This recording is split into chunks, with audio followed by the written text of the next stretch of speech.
Bom, pessoal, então como que ocorre essa tal apresentação de antígeno que a gente tem falado bastante até agora e que vocês viram também nesse vídeo curto aí anterior a essa minha segunda parte da apresentação?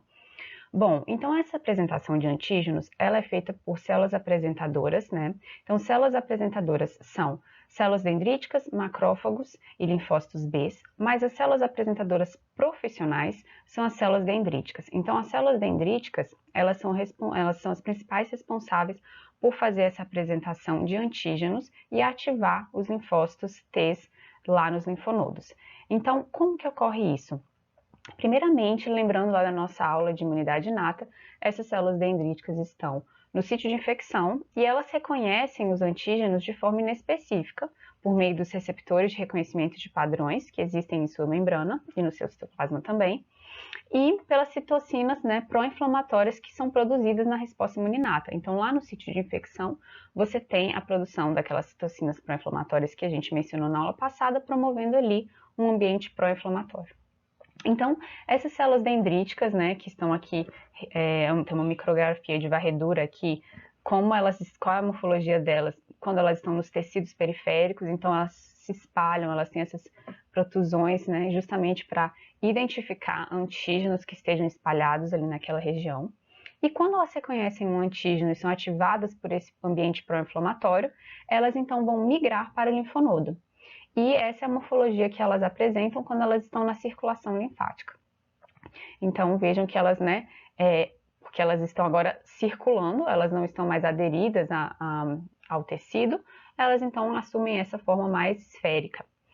Elas então circulam pelos linfonodos, né, circulam pela circulação linfática até chegar no linfonodo mais próximo.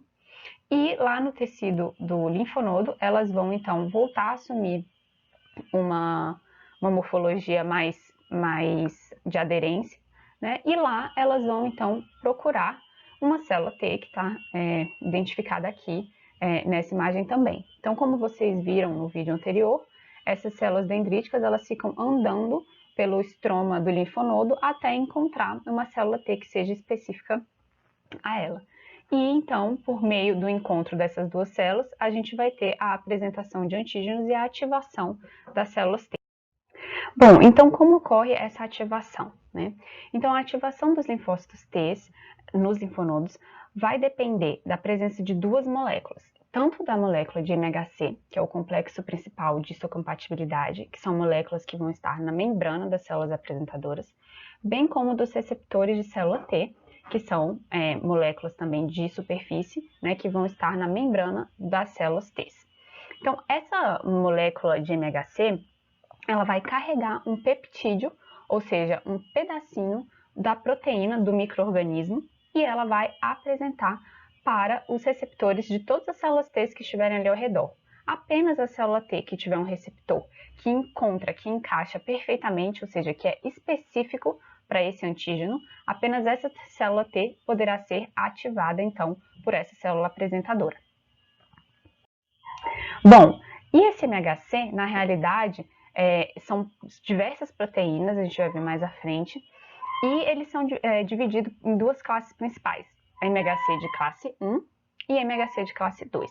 Observem que tanto no MHC de classe 1 quanto no MHC de classe 2, você tem esse espaço aqui, né, esse sítio de ligação do peptídeo.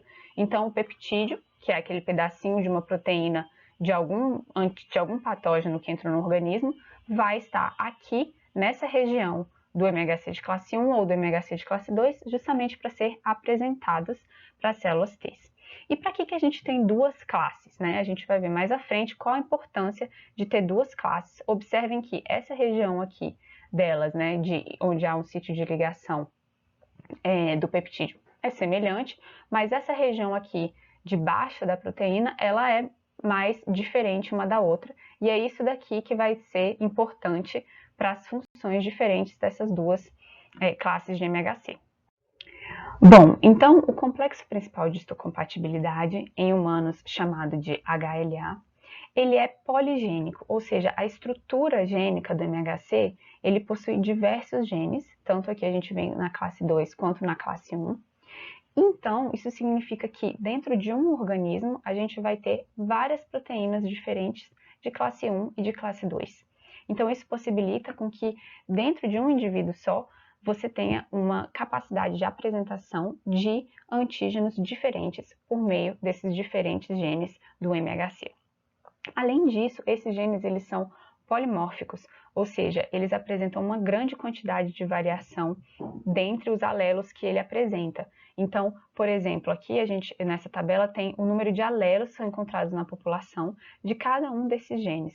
Então, isso resulta em uma quantidade muito diversificada de MHC na população, e isso permite que, apesar de um indivíduo, por exemplo, não reconhecer algum tipo de antígeno, outro indivíduo reconhece, diminuindo então a transmissão potencial desses micro-organismos na população.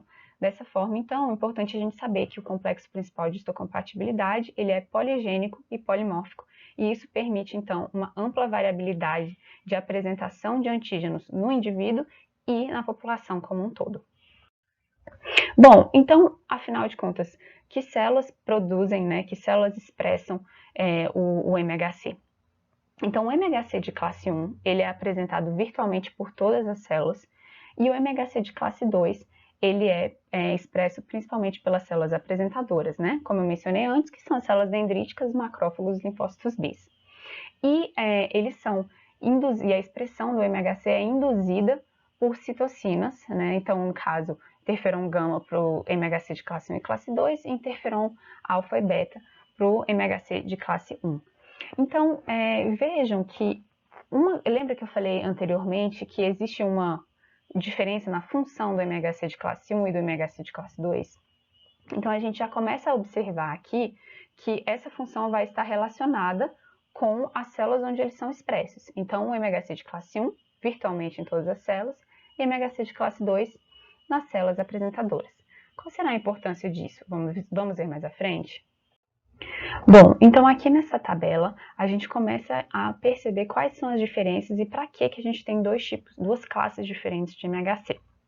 Então vejam que aqui em azul está o MHC de classe 1 e de amarelo MHC de classe 2. Então vejam que o MHC de classe 1 ele é responsável por identificar peptídeos que são degradados no citosol das células e eles são ativadores de células T CD8, certo? E no caso do MHC de classe 2, ele é responsável por identificar peptídeos que estão em vesículas endocíticas, certo? Então, ou seja, peptídeos que foram fagocitados, e eles ativam células T CD4 efetoras. Então, agora a gente vai ver qual é a diferença entre essas células T CD8 e essas células T CD4, pois elas são as efetoras da apresentação, né, que foi originada no MHC de classe 1 ou no MHC de classe 2. Bom, além disso, outra coisa que é importante da gente falar sobre a ativação pelo MHC é que não basta apenas a ativação pelo MHC. Como mencionei na aula passada, existem dois sinais para a ativação dos linfócitos. Então, um sinal é justamente a presença de um antígeno que ele consiga reconhecer. Então, veja aqui uma célula apresentadora, né, com o seu MHC aqui apresentando um antígeno para a célula T virgem, certo? Então, é importante esse reconhecimento, mas esse aqui é apenas um sinal. O segundo sinal é a expressão de proteínas coestimulatórias, né, por meio da célula apresentadora e também da presença de citocinas nessa região. Então, lembrem que a gente falou disso na semana passada, então, a importância da resposta imune inata, né, de promover a expressão dessas proteínas coestimuladoras, bem como de proteínas pró-inflamatórias, que são, então, o segundo sinal para a ativação das células T, certo? Então, vejam que, além da apresentação específica do antígeno, é necessário que haja esse segundo sinal de ativação. Bom, então vamos conversar sobre como o MHC de classe 1 é utilizado na ativação de células TCD8. Bom, então, lembrando que o MHC de classe 1 ele é produzido por virtualmente todas as células do nosso corpo e também é produzido, por óbvio, pelas células apresentadoras de antígeno. Então, ele vai levar a duas coisas diferentes, dependendo de onde ele estiver. Por quê? Porque também existe aquela questão do segundo sinal. Então, vamos com calma aqui.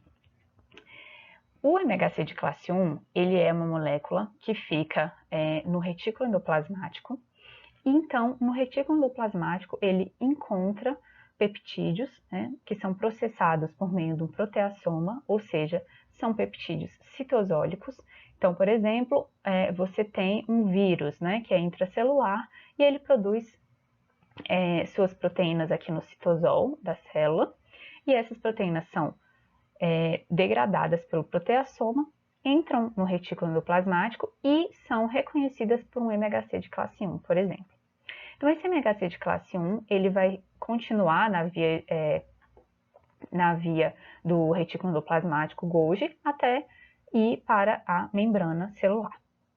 Quando ele estiver na membrana celular, então, esse MHC classe 1 carregando um antígeno, ele poderá ser identificado por uma célula T CD8 que seja específica para esse antígeno aqui. No caso de células apresentadoras, elas também possuem aquelas moléculas coestimuladores, lembram? Então, é justamente esse reconhecimento do MHC de classe 1 com um peptídeo específico e o segundo sinal por meio da coestimulação que vai ativar células TCD8 virgens que se encontram nos linfonodos, certo? Uma vez ativadas, essas células T CD8, elas vão sofrer uma expansão clonal, ou seja, elas vão se multiplicar muito dentro dos linfonodos e depois elas vão cair na corrente sanguínea e vão ser enviadas para o sítio de infecção. E lá elas vão poder responder à infecção. Como que elas vão responder à infecção? Agora sim, no tecido você vai ter principalmente células que não são células apresentadoras, mas são células, por exemplo, epiteliais, que estão infectadas por um vírus. O que vai acontecer? A mesma coisa que a gente viu aqui. Então, uma célula, agora imagine que essa célula aqui do esquema não é mais uma célula apresentadora, é uma célula epitelial. Lá, então, uma célula que está infectada por um vírus, você tem essa produção de proteínas virais no citoplasma, que é degradada pelo proteassoma, que vai para dentro do retículo endoplasmático e, como toda célula, ela produz MHC de classe 1, que identifica esses peptídeos e leva para a membrana. E aqui, então, nesse caso, não é necessária aquela segunda ativação, né? Porque, na verdade, os linfócitos T, eles já estão ativados. Eles chegaram lá no sítio de infecção e vão simplesmente reconhecer, opa, essa célula aqui está infectada. E aí ele vai cumprir a sua função, que é indução de morte celular. Eu separei um vídeo que mostra para vocês como que essa indução de morte celular por linfócitos TCD8 acontece, que vocês vão poder assistir agora, depois dessa parte aqui. E aí, na próxima parte, a gente continua com a ativação por MHC de classe 2, certo? Assistam o vídeo.